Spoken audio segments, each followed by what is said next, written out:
Interview programme ਸ਼ੁਰੂ ਕਰਨ ਦਾ ਪਿਆ ਜਿਹਦੇ ਨਾਲ ਮੈਂ ਕਾਮਯਾਬ ਲੋਕਾਂ ਦਾ ਤੇ ਤੁਹਾਡਾ ਇੰਟਰਵਿਊ ਕਰੇ ਸਾਂ ਕਿ ਕਿਵੇਂ ਕਾਮਯਾਬ ਥੇਨ, ਕਿਆ ਤੁਹਾਡੀ ਸਕਿੱਲ ਹੈ ਔਰ ਕਿੱਥਾਂ ਤੁਸੀਂ ਨੁਕਸਾਨ ਚਾਹते हैं।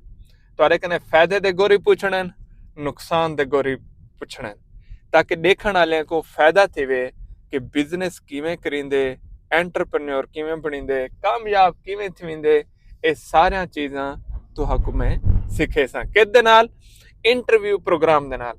ਅਗਰ ਤੁਸੀਂ ਇੰਟਰਵਿਊ ਪ੍ਰੋਗਰਾਮ ਵਿੱਚ ਇੰਟਰਵਿਊ ਦੇਣਾ ਚਾਹੁੰਦੇ ਵੇ, ਕਮੈਂਟ ਕਰੋ, ਆਪਣਾ ਕੋਈ ਬਿਜ਼ਨਸ ਦੱਸੋ, ਮੇਰੀ ਟੀਮ ਤੋਂ ਨਾਲ ਰਾਬਤਾ ਕਰੇ ਸੀ, ਮੇਰੇ ਕੋ ਇਨਬਾਕਸ ਵੀ ਕਰ ਸਕਦੇ ਵੇ। ਅਸਾਂ ਡੇਟ ਫਿਕਸ ਕरेंगे हैं, ਇੰਟਰਵਿਊ ਰਿਕਾਰਡ ਕरेंगे हैं, मतलब को ਪਬਲਿਕ ਕरेंगे हैं ਫੇਸਬੁੱਕ ਦੇ ਉੱਤੇ, YouTube ਦੇ ਉੱਤੇ, ਟਿਕਟੌਕ ਦੇ ਉੱਤੇ, ਇੰਸਟਾਗ੍ਰਾਮ ਦੇ ਉੱਤੇ, ਸਨੈਪਚੈਟ ਦੇ ਉੱਤੇ, ਹਰ ਜਗ੍ਹਾ ਤੇ ਖੁੱਲੇ ਸੋ। ਆਓ ਹੈ ਸ਼ੌਕ ਇੰਟਰਵਿਊ ਦੇਣ ਦਾ, ਨਾ ਕਮੈਂਟ ਕਰੋ, ਬਿਜ਼ਨਸ ਕਮੈਂਟ ਕਰੋ, ਰਾਬਤਾ ਕਰੋ। ਬਿਜ਼ਨਸਮੈਨ, ਐਂਟਰਪ੍ਰੈਨਿਓਰ, ਸਿਆਸਤਦਾਨ, ਡਾਕਟਰ, ਹਕੀਮ ਸਾਰੇ ਆ ਸਕਦੇ ਵੇ।